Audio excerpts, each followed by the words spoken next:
नाजरीन अस्सलाम वालेकुम। IND टुडे न्यूज़ में आपका खैर मकदम करते हैं। आइए देखते हैं ये तफसीलात। अस्सलामु अलैकुम नहमदुहु नुसल्ली अला रसूलिल करीम व अऊज़ु बिल्लाहि मिनश शैतानिर रजीम बिस्मिल्लाहिर रहमानिर रहीम फ़ीहा युफ़रक़ु कुल्लु अम्रिन हकीम।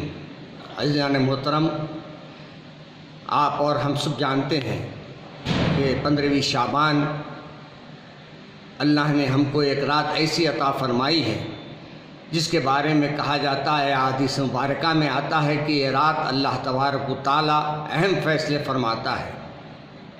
उन अहम फ़ैसलों में सबसे बड़ा फ़ैसला बख्शिश का भी है और दूसरा मौत व हयात का भी है, रिज़्क़ का भी है।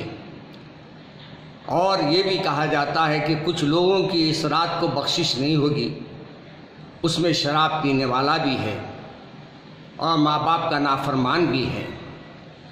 आज आपसे इतनी ही बात अर्ज़ करने के लिए आपके चैनल पर हाज़िर हुआ हूँ कि आज की रात को हम ज़्यादा से ज़्यादा अल्लाह का ज़िक्र करें, अल्लाह को याद करें, अपनी मग़फ़िरत के लिए दुआ करें, अपने वालिदैन के लिए और अपने सेहत के लिए दुआ करें।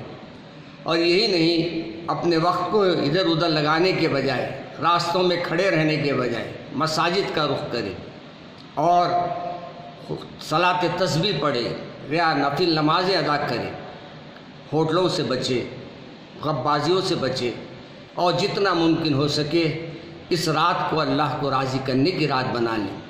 और ये भी गुजारिश है कि इंशाअल्लाह मंगल के दिन जामे मस्जिद चौक में शब बारात पर मैं इंशाअल्लाह तफसील से आपके सामने खिताब करूँगा।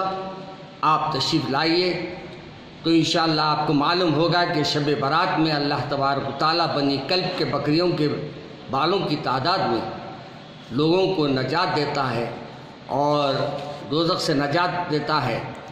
और ये भी है मेरी गुजारिश कि जो भी अपनी शॉपिंग वग़ैरह है रमज़ान से पहले कर लीजिए। रमज़ान को सिर्फ़ और सिर्फ अल्लाह की इबादत के लिए रख दीजिए। दुनिया के जितने अपने मामलात हैं, यानी घर को सजाना हो, कपड़े बनाना हो, ये सब इन दिनों में बना लीजिए ताकि रमज़ान सिर्फ़ अल्लाह की इबादत के लिए हम रख सकें। मैं तमाम नाज़रीन का शुक्रिया अदा करता हूँ और चैनल वालों का भी शुक्रिया अदा करता हूँ कि उन्होंने मुझे इस मौका दिया कि आपके सामने कुछ अर्ज़ करूँ। बहरहाल ये मुक़द्दर के बहुत अहम फ़ैसले हमारे इस रात में होने वाले हैं, इसको ज़ाया होने मत दीजिए। जितना हो सके आप लोग अपने दीन में या अपने नमाज़ पढ़िए और कुरान पाक की तिलावत कीजिए और जामे मस्जिद चौक इंशाअल्लाह तशरीफ़ लाइए। इंशाअल्लाह वहाँ तफसील से मैं आपको शब बारात के बारे में बयान करूँगा। अल्लाह आपको और हमको सबको अपने फरमाबरदारों में शामिल फरमाएँ। अस्सलामु अलैकुम, शुक्रिया।